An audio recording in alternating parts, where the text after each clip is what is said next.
இந்த நிகழ்ச்சியை வழங்குவோர் டிஎன்சி சிட்ஸ் பிரைவேட் லிமிடெட். நம்பிக்கை எங்களது பாரம்பரியம்.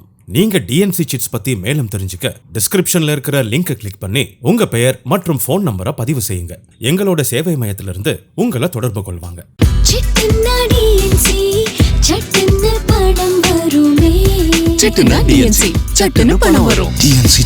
நம்பிக்கையே எங்கள் பாரம்பரியம்.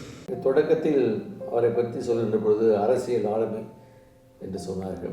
முக்கியமாக உண்மையமாக சொல்ல வேண்டும் என்றால் சமூக களத்தில் என்று சொல்வது பொருத்தமாக இருக்கும். இந்த சமூக களத்தில் அரசியல் என்பது உள்ளடக்கம். அவரை பொறுத்தவரையில் தலைவர் ஆசிரியர் அவர்களை பொறுத்தவரையில் எனக்கு பிடித்தமான ஒரு செய்தி என்னவென்றால் எதையும் ஆதாரத்துடன் சொல்ல வேண்டும். இப்போ ஆசிரியர் ஐயா அவர்களுடைய அரசியல் அனுபவம் நீண்ட நெடியது. நீங்கள் பார்த்து ஜெயலலிதா அவர்கள் காலத்தில் அந்த 69% இடஒதுக்கீடுக்கு ஒரு ஆபத்து வந்துச்சு.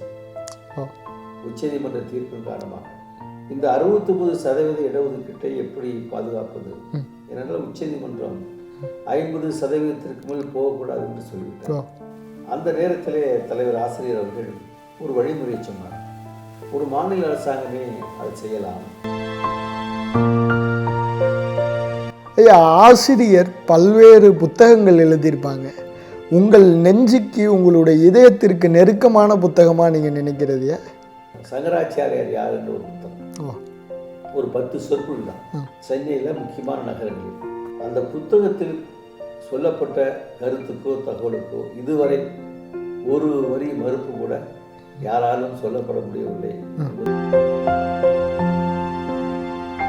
உங்களுக்கும் ஆசிரியருக்கும் உள்ள அந்த அன்பான உறவு எந்த இடத்துல தொடங்குச்சியா? 13 நாள் இருப்பாங்க. அந்த 13 நாளும் ஐயா எங்கெங்க போகிறாரு, சுற்றுப்பயணம் போகிறோம். அதோட போயிட்டு அக்டோபர் 1 தேதி நல்ல மாதிரி அரசு சேர்ந்துருவோம். பெரியாருக்கு முன்னால் இந்த இயக்கம் எங்கே இருக்க போகுது அப்படின்னு சொன்னவங்க உண்டு. அப்படி சொன்னவங்கள 2 வகையானவர்கள். இருக்கக்கூடாது என்ற எண்ணத்தில் சொன்னவர்கள், இல்லாமல் போய்விட்டால் என்ன செய்வது?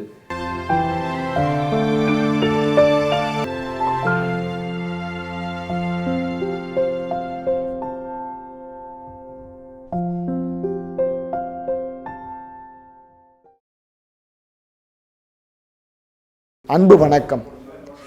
இன்று மிக முக்கியமான நாள்.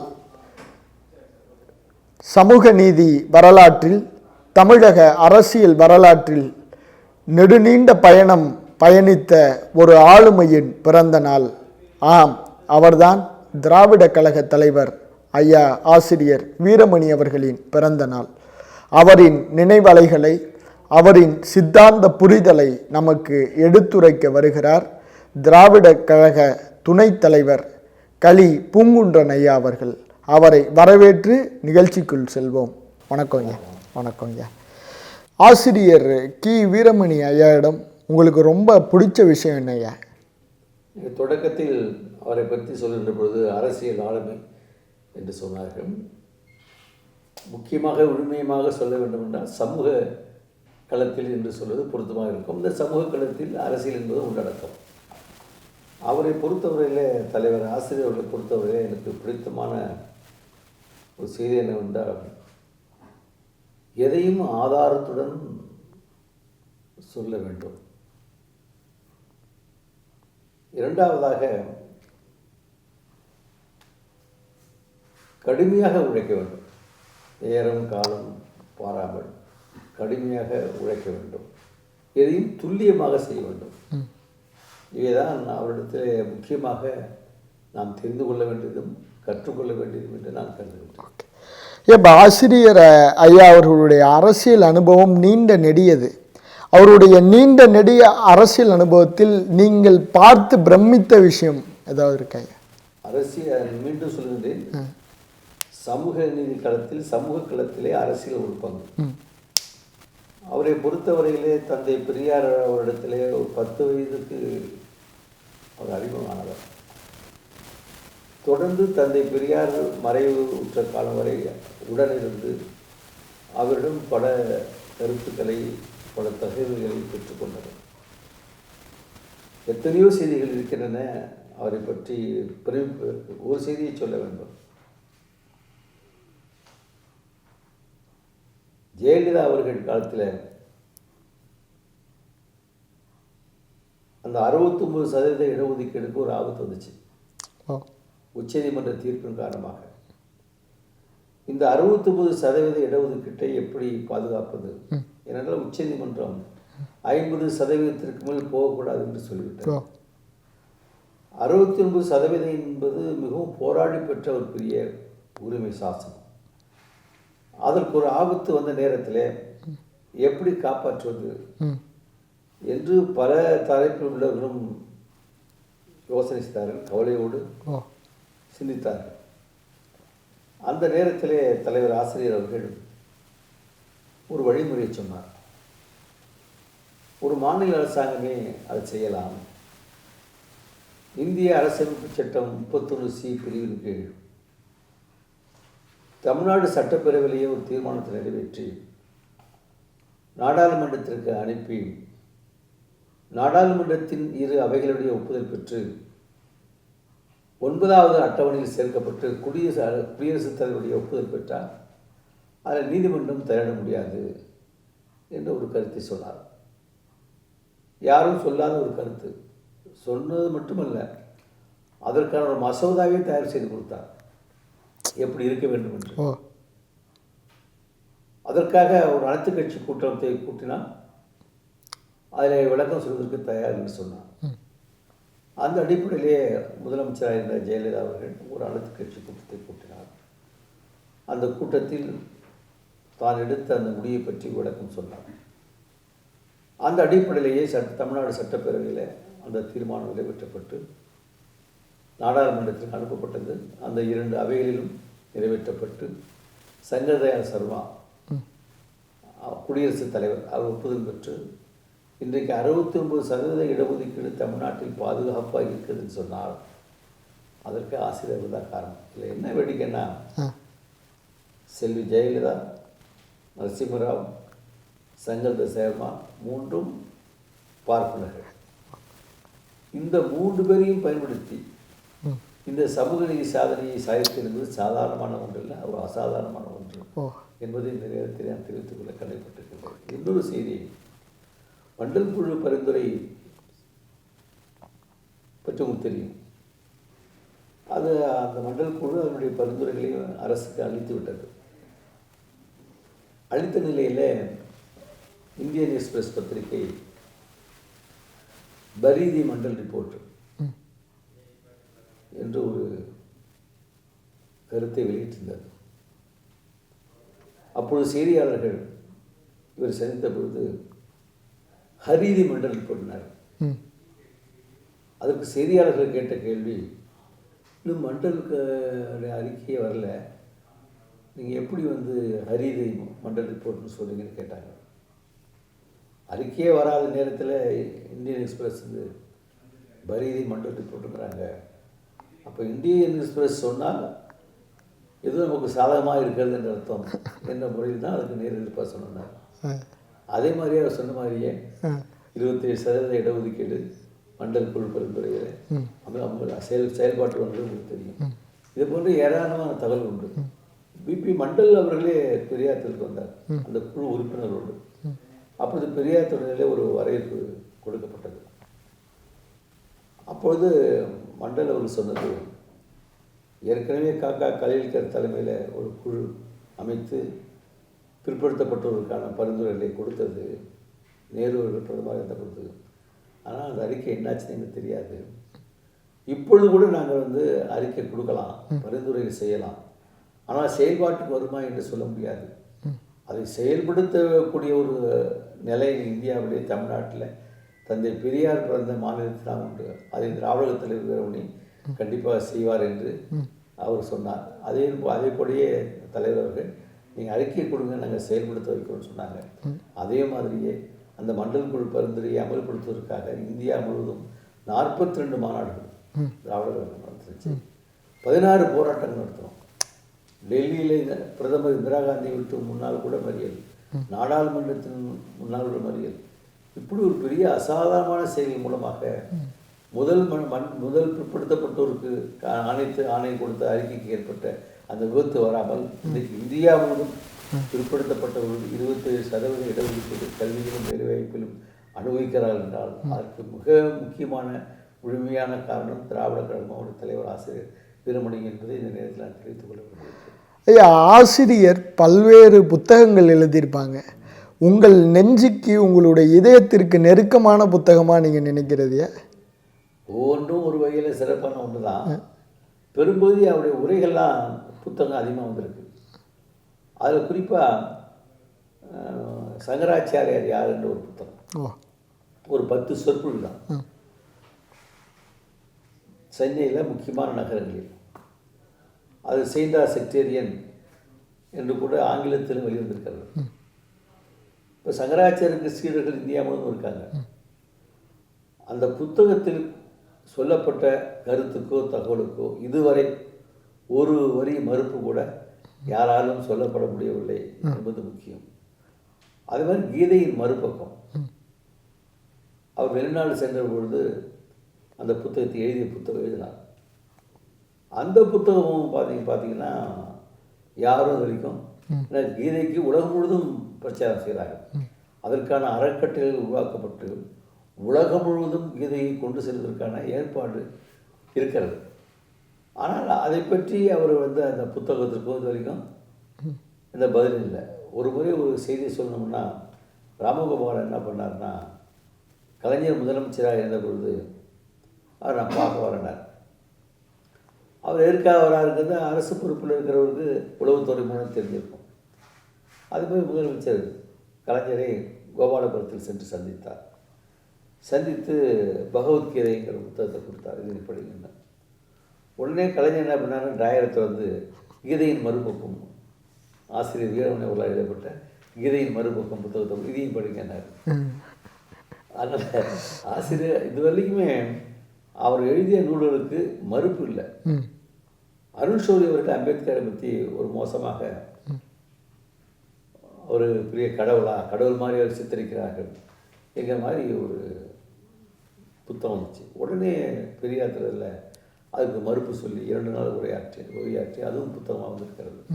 இப்படி அவருடைய உரைகளும் சரி, அவருடைய எழுத்துக்களும் சரி, யாராலும் மறுக்கப்பட முடியாதவர்களாக இருக்கின்றன என்பது உண்மையிலேயே ஒரு பாராட்டுக்குரிய ஒரு செய்தியாக நான் கருதுகிறேன். உங்களுக்கும் ஆசிரியருக்கும் உள்ள அந்த அன்பான உறவு எந்த இடத்துல தொடங்குச்சு? அந்த நினைவுகள் உங்களுக்கு இருக்கா? நான் கால்நடை வளர்ப்பு துறையில் கால்நடை ஆய்வாளராக பணியாற்றினேன். நான் 57 முதல் இந்த இயக்க கொள்கையில் ஈடுபாடு கொண்டவன். நாகப்பட்டினத்தில் பக்கத்தில் கூடிய கீழ்வலு என்ற பகுதியில் நான் பணியாற்றி கொண்டிருந்தேன். அப்பொழுது 1961 அரசு பணியாளர்கள் அடங்கிய ஒரு அமைப்பை உண்டாக்கின, தந்தை பெரியார் தன்மான பேரவையினர். அதன் அடிப்படையில் பல நிகழ்ச்சிகள் நடத்தினோம். ஒரு முறை அந்த அமைப்பின் சார்பாக விழாவை நடத்திய பொழுது ஆசிரியர்களை அங்கே அழைத்தேன். அப்போல்லாம் அறிமுகம் இல்லை. பார்த்தப்ப இந்த அமைப்பெல்லாம் அப்போல்லாம் அரசு பணியாளர்களுடைய பகுத்துவாளர் கடந்த 70 தான் வந்துச்சு. இதை நான் சொல்வது 61 61 62 இப்படி ஒரு அமைப்பு இருப்பதை பார்த்து இப்போ பாராட்டி பேசினார். அப்புறம் தொடர்ந்து அந்த பகுதிகளில் அந்த இயக்க பணிகள், பெரியாருடைய பணிகளை செய்து கொண்டே இருந்தேன்.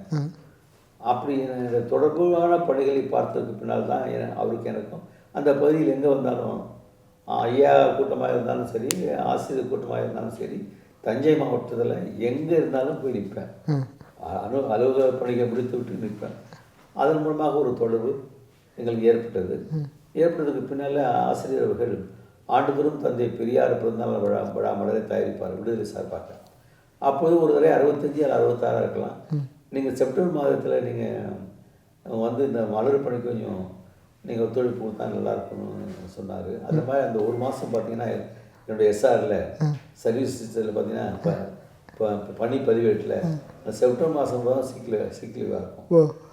உடனே அந்த மலர் பணிக்கு வேண்டிய பணிகள்லாம் செய்து கொடுத்துட்டு 17ஆம் தேதி மலர் எடுத்துக்கொண்டு ஐயா எங்கே இருக்கிறாரோ அந்த இடத்துக்கு நானும் ஆசிரியர் போய் ஐயாட்ட கொடுப்போம். அதன் மூலமாக ஐயாவுடைய இந்த தொடர்பு ஏற்பட்டது. ஐயா அந்த மலரை பார்த்து மகிழ்ச்சி அடைவார்கள். அந்த செப்டம்பர் 17 30ஆம் தேதி வரைக்கும் 13 நாள் இருப்பாருங்க. அந்த 13 நாளும் ஐயா எங்கெங்கே போகிறாரு, சுற்றுப்பயணம் போகிறோம், அதோட போயிட்டு அக்டோபர் 1 தேதியே நல்ல குணமாக அரசு கொண்டு சேர்ந்துருவோம். இதுதான் அவருக்கு எனக்கு ஏற்பட்ட ஒரு நெருக்கமான உறவு. இரண்டாவது, என்னுடைய மாமனார் நாகூர் சின்னத்தம்பி அவர்கள் இந்த இயக்கத்தில் மிக தீவிரமானவர், நீதி கட்சி காலத்திலிருந்து இருந்தவர். அவர் என்னுடைய மாமனார் என்ற முறையிலையும் அந்த நெருக்கமும் எங்களுக்கு ஏற்பட்டது. அந்த வகையில் ஐயா அவர்கள் மறைந்ததுக்கு பின்னால் ஆசிரியர் என்ன பண்ணாருன்னா, நீங்கள் வந்து சென்னைக்கு மாறுதல் ஆடை வாங்கிட்டு வாங்க அப்படின்னு சொன்னார். அவரே அந்த மாறுதலையும் வாங்கி கொடுத்தாரு. டாக்டர் சின்னத்துறைன்னு கால்நடைத்துறையில் இயக்குநராக இருந்தார். அவர் மூலமாக எனக்கு சென்னைக்கு வாய்ப்பு கொடுத்தது. என்னுடைய வாழ்வினையர் மயிலாடுதுறையில் பணியாற்றினாங்க ஆசிரியராக. ஒரு ஆண்டு இருக்க சொன்னாங்க. அப்புறம் பார்த்துட்டு இங்கே இருங்க பார்த்துக்கலான்னு என்னுடைய வாழ்வினருக்கு ஒரு மாறுதலை வாங்கி கொடுத்து அவங்க மதுரை வாயிலில் பணியாற்றினார்கள். இன்றைக்கு ஐயா இருந்ததுக்கப்புறம் 1974 இன்றைக்கி பார்த்தீங்கன்னா ஒரு கிட்டத்தட்ட 50 ஆண்டு நான் பெரியார் நிலையிலே தங்கி ஆசிரியருக்கு உதவியாக இருக்கக்கூடிய வாய்ப்பு கிடைத்தது. இப்போ தமிழக அரசியல் களத்தில் தந்தை பெரியாருக்கு ஒரு மிகப்பெரிய பங்கு இருந்துச்சு. அதை வந்து தன்னுடைய தோளில் சுமந்து ஆசிரியர் அவர்கள் வழிநடத்தி வந்தாங்க. அவருடைய பங்களிப்பில் உங்களுக்கு மிக முக்கியமான பங்களிப்பாக, அரசியல் பங்களிப்பாக நீங்கள் பார்க்குற விஷயம் என்னங்க? அதாவதுங்க, பெரியார் மறைந்ததுக்கு பின்னால் ஒரு கருத்து, பெரியாருக்கு பின்னால் இந்த இயக்கம் எங்கே இருக்க போகுது அப்படின்னு சொன்னவங்க உண்டு. அப்படி சொன்னவங்கள 2 வகையானவர்கள். இருக்கக்கூடாது என்ற எண்ணத்தில் சொன்னவர்கள், இல்லாமல் போய்விட்டால் என்ன செய்வது என்கின்ற கவலையோடு சொன்னவர்கள் உண்டு. அன்னை மணியம்மை அவர்கள் தலைமை தாங்கினார்கள். அவர்கள் 4 ஆண்டுகள் இந்த இயக்க பணியை சிறப்பாக செய்தார்கள். அவர் காலத்தில் தான் வந்து இந்த ராமலீலா நடத்தினாங்க. அங்கே விழாவோட தசரா விழாவில் ராமலீலா நடத்தி ராவணன் சூர்பனகை இவங்கெல்லாம் கொளுத்துவாங்க, இந்திரஜித்து இவங்கெல்லாம் கொளுத்துவாங்க. அப்போ அம்மா வந்த நேரத்தில் என்ன பண்ணாங்கனாக்கா, பிரதமர் இந்திரா காந்திக்கு ஒரு கடிதம் எழுதினாங்க. இதுமாரி ஆண்டுதோறும் ராமலீலா என்ற பேரால் திராவிட வீரர்களுடைய உருவத்தை கொடுத்துருக்கீங்க, என் மனசு புண்படுத்துது. உங்களுடைய தந்தையார் நேரு அவர்களே இந்திய வரலாறு அந்த புத்தகத்திலையும், டிஸ்கவரி ஆஃப் இந்தியா அந்த புத்தகத்திலும் கூட வந்து நேரு மகளுக்கு எழுதிய கடிதங்கள் புத்தகத்தில் கூட இது வந்து ஆரிய திராவிட போராட்டம்லாம் குறிச்சிருக்காங்க. அப்படி இருக்கும்போது நீங்கள் வந்து இதை செய்வது வந்து எங்களுடைய மனதை புண்படுத்துது, அதனால் நீங்கள் அதை நிறுத்தணும். அப்படி நிறுத்தாவிட்டால் நாங்கள் என்ன பண்ணுவோம், நாங்கள் ராவணலீலா நடத்தி ராமன் லட்சுமணன் சீதையை கொடுத்துவோம் அப்படின்னு கடிதம் நாங்கள். அந்த அம்மா சரியாக பதில் சொல்லலை. அதேமாதிரி பெரியார் மறைந்த ஓராண்டில் 1973 டிசம்பர் 24 தந்தை பெரியார் மறைந்தார். அன்னை மணியம்மை அவர்கள் 1974 டிசம்பர் 24 தேதிகளில் பெரியார் தலையில் ராமலா நடத்தி அந்த 3 பேர் உருவங்களையும் கொடுத்தனால அப்போ ஆசிரியர்கள் உறுதுணையாக இருந்தார்கள். ஆசிரியர் முன்கூட்டியே கைது பண்ணாங்க. ஆனாலும் வந்து அந்த நிகழ்ச்சி நடந்துச்சு. பெரியாருக்கு பின்னால் நடக்குமா, அது இந்திய அளவில் ஒரு பெரிய வீழ்ச்சியை கொடுத்தது. அதுக்கு பின்னால் இன்னொரு நிலைமை, அம்மா அன்னை 4 ஆண்டுகள் இருந்தாங்க. அவர் மரணம் அடைந்த நிலையில் இயக்கத்தினுடைய முழுப்பெருப்பும் தலைவர் ஆசிரியருடைய ஆளுமையின் கீழ் வந்தது. அவருடைய அந்த 10 வயதில் தந்தை பெரியார் இடத்துல வந்து அடைந்த அந்த அனுபவத்தின் அடிப்படையில் இன்றைக்கு வரைக்கும் அந்த இயக்கம் வலிமையாக இருக்கிறது. இளைஞர்கள் மாணவர்கள் மத்தியில் பெரிய ஆதரவு இருக்கிறது. விடுதலை பத்திரிகை ஐயா காலத்தில் 4 பக்கம் தான். இன்றைக்கி இவர் ஆசிரியர் பொறுப்பு ஏற்றதுக்கு முன்னால் 8 பக்கமாக வருது, வண்ணப்படங்களாக வருது. 2 முந்தி ஒரு பதிப்பு சென்னையில் இருந்துச்சு, இப்போ திருச்சி 2 பதிப்பாக வருகிறது.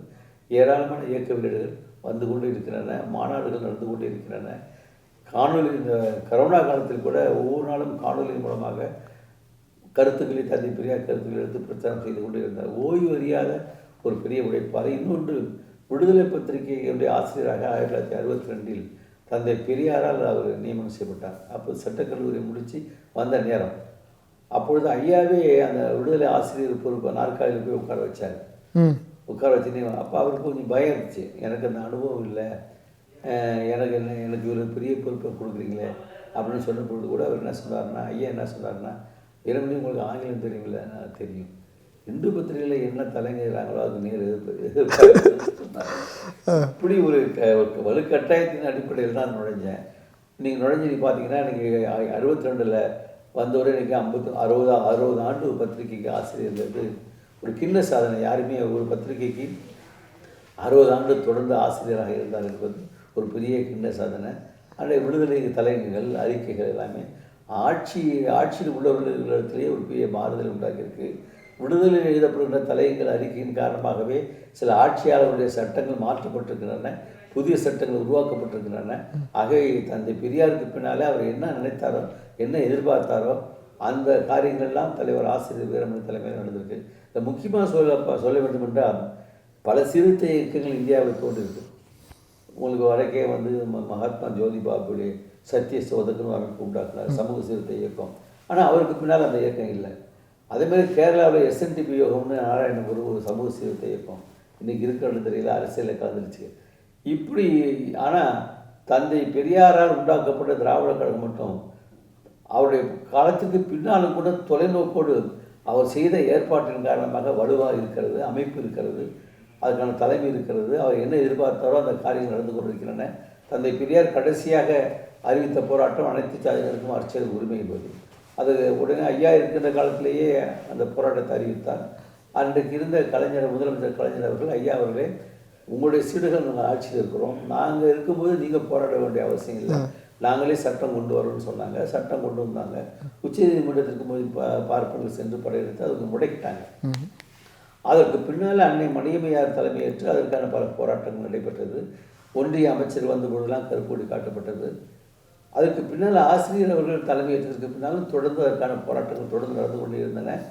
ஒரு தேர்தலின் பொழுது ஆசிரியர் அவர்கள் என்ன அறிவிவிட்டார்னா, இந்த அனைத்து சாதியும் அர்ச்சகராகின்ற அந்த கருத்துக்கு யார் சட்ட ஒழுங்கு கொடுத்து செயல்படுத்துகின்றார்களோ அவர்களை ஆதரிப்போம் என்று ஒரு தீர்மானமே அறிக்கை கொடுத்தார். உடனே கலைஞர் அவர்கள் நாங்கள் செய்கிறோம், அந்த பொறுப்பு எங்களுக்கு உண்டுன்னு சொல்கிறாரு, ஆதரித்தார். அப்போது கலைஞர் அவர்கள் மறுபடியும் ஒரு சட்டம் கொண்டு வந்தார். மறுபடியும் உச்சநீதிமன்றம் சென்றது. அதனுடைய விளைவாக இன்றைக்கு சமூக நீதிக்கான தலைவர் ஸ்டாலின் அவருடைய ஒரு கருத்து சொல்கிறார், சமூக நீதிக்கான சாதனையாளர் அப்படிங்கிற விருதையே வந்து அவருடைய மு.க. ஸ்டாலின் கொடுத்துருக்காரு. அவர் ஸ்டாலின் அவர்கள் இன்றைக்கு முதலமைச்சர் வந்ததுக்கப்புறம் இன்றைக்கு கிட்டத்தட்ட ஒரு 58 பேருக்கு அனைத்து ஜாதி உறவுகளுக்கு அர்ச்சகருங்கிற ஒரு ஆணையை பிறப்பித்து நடைமுறைக்கு வந்திருக்கிறது. ஆகவே தந்தை பெரியார் நினைத்ததை, அவர் கடைசியாக அறிவித்த அந்த போராட்டத்தை நம்முடைய தலைவர் ஆசிரியர்கள் இன்றைக்கு செயல்படுத்தி காட்டிருக்கிறார் என்பது இந்த நேரத்தில் நான் சுட்டி காட்ட கடமைப்பட்டிருக்கிறேன். ஐயா, உங்களை மாதிரி இருக்கிற ஒரு சில பேருக்கு மட்டும் தெரிஞ்ச ரகசியம், ஐயா வீரமணி ஐயா அவர்களுடைய உரை என்பது ஒரு ஆய்வரங்கில் ஆற்றுகிற உரை மாதிரி இருக்கும். அவருடைய எல்லா உரைகளும் நிரம்ப தரவுகள், மேற்கோள்கள், நிரம்ப கருத்து செறிவான ஒரு உரையாக இருக்கும். ஒரு மேடைக்கு ஐயா எப்படி தயாராவாங்க? இது மாதிரி பழனியில் வந்து பார்ப்பனர்கள் மாநாடு கூட்டி அந்த ஊர்வலத்தில் உங்களை பாடகட்டி தூக்கி போனாங்களே, இதை பற்றி உங்களுடைய கருத்து என்ன அப்படின்னு கேட்ட நேரத்தில், தந்தை பெரியாரோடு ஆசிரியர் பயணித்தது, அதாவது தந்தை பெரியார் ரொம்ப கராரான ஆள், அவர் கூட பயணிக்கிறது ரொம்ப கஷ்டம் அப்படிங்கிற மாதிரி. தந்தை பெரியாரின் நம்பிக்கையை ஆசிரியர் எந்த இடத்தில் பெற்றார்? இவர் பேசுகிற முறையை பார்த்த உடனே அண்ணா என்ன சொல்கிறாருன்னா, இது மாதிரி வந்து சிறுவன் வீரமணி பேசினார், அவருடைய கழுத்திலே வந்து உத்தராட்சியும் காதலே குண்டலமும் இருந்திருந்தால் திராவிட கழுத்தினுடைய விஞ்ஞான சம்பந்தம் என்று சொல்லிவிடலாம். கவர்னர்லேயே சொன்ன நேரத்தில் பெரியார் என்ன சொல்கிறாருன்னா, நீங்கள் அட்ரஸ் தெரியாமல் வந்துட்டீங்க, இது மாதிரி அரசியலில் பதவிகளுக்கு செல்லக்கூடிய நாட்டில் ஏராளமாக இருக்கிறார்கள், ஆனால் நான் செய்யக்கூடிய பணியை என்னை விட்டால் நாதி இல்லை. அரசியலில் சென்று சாதிப்பது வேறு, நான் அடித்தளத்தில் இருக்கிற மக்களுடைய மனமாற்றத்தை கொண்டாடணும்னு நினைக்கிறேன். இது எமர்ஜென்சி கார்டு ஞாபகம் வச்சுங்க, நாங்கள் ரெட்டிங்களை கிழிச்சது தான், ஏன் இதுக்கெல்லாம் கேட்கக்கூடாது. 3 தனிக்கு அதிகாரிகளும் பார்ப்பனர்கள். நீங்கள் பார்ப்பனர்களை பற்றி தெரிந்து கொள்ள வேண்டும் என்றால் படிக்க வேண்டாம், அந்த நெருக்கடி காலத்தை பார்த்தாவே தெரிஞ்சிடும். சந்தர்ப்பத்தை எதிர்பார்த்து காத்திருக்கிறார்கள், சந்தர்ப்பம் கிடைக்கின்ற பொழுது அவர்கள் யார் என்பதை நிரூபிப்பார்கள். அந்த முறையில் நான் கேட்டாங்கள.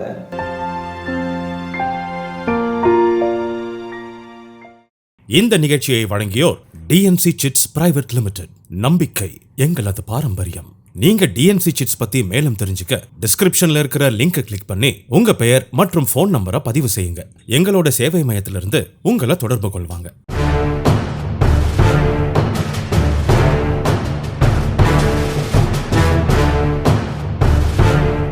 ஒரு கோடி நம்பிக்கை தேடி வந்ததே.